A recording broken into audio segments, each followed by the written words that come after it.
Plusieurs adages tournent autour de toi, comme quoi chanter, c'est prier 2 fois. Chanter, c'est adoucir les mœurs.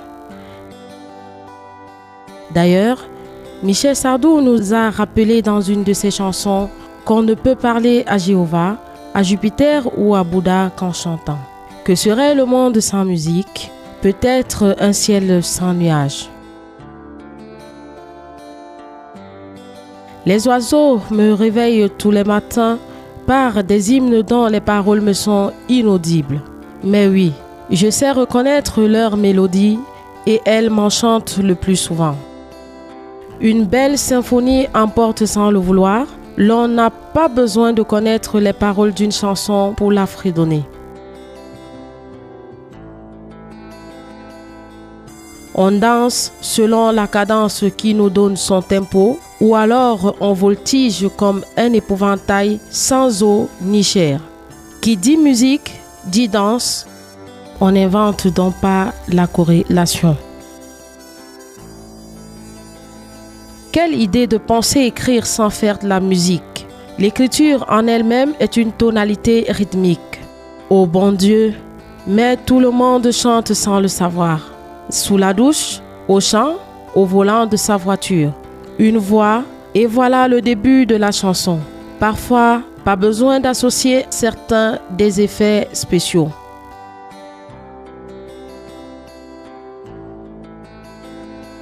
La musique nous plonge dans le passé, elle nous accompagne au quotidien et nous projette vers le futur.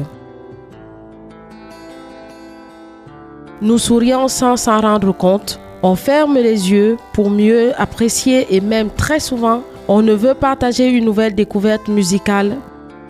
Bref, l'égoïsme de ça.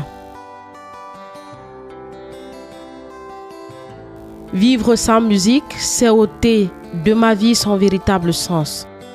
Que serait l'Afrique du Sud si Miriam Makeba n'avait transformé sa voix en un canon de dénonciation? La musique n'est plus seulement divertissement, confère Tikenja Fakoly ou encore Bob Nesta Marley.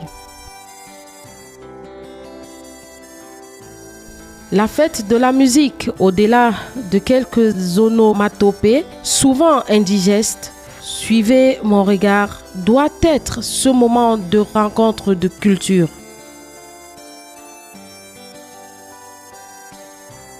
D'échange, de réflexion sur l'avenir de la culture musicale d'ici ou ailleurs.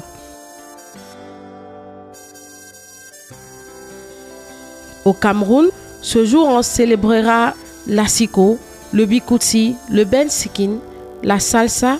On oublie d'ailleurs plusieurs. On célébrera désolement la musique dans des cargottes.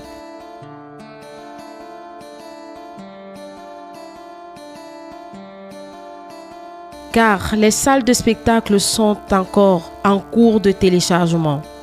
Tout compte fait, la musique n'a vraiment pas besoin de partition pour être chantée.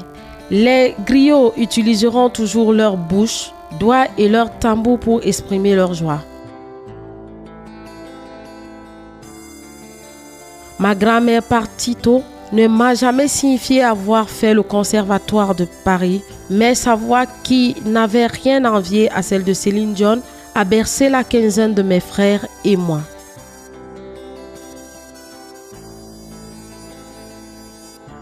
Elle n'a pas fait d'opéra, et si Beethoven était encore de ce monde, il lui aurait fait des louanges. La musique est partout. Même une absence de musique se révèle être de la musique.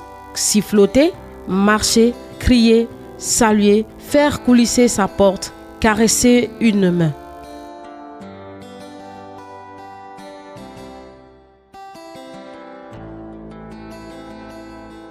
Tout geste de nos vies a une résonance et est par conséquent musique. Hommage à ces artistes musiciens visiblement partis trop tôt.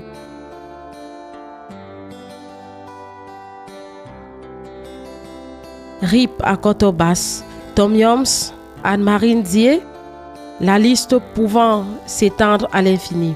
Vous avez incité des carrières, je pense à Indira, Salatiel, le corps, mais surtout à l'héritage qui fait le buzz.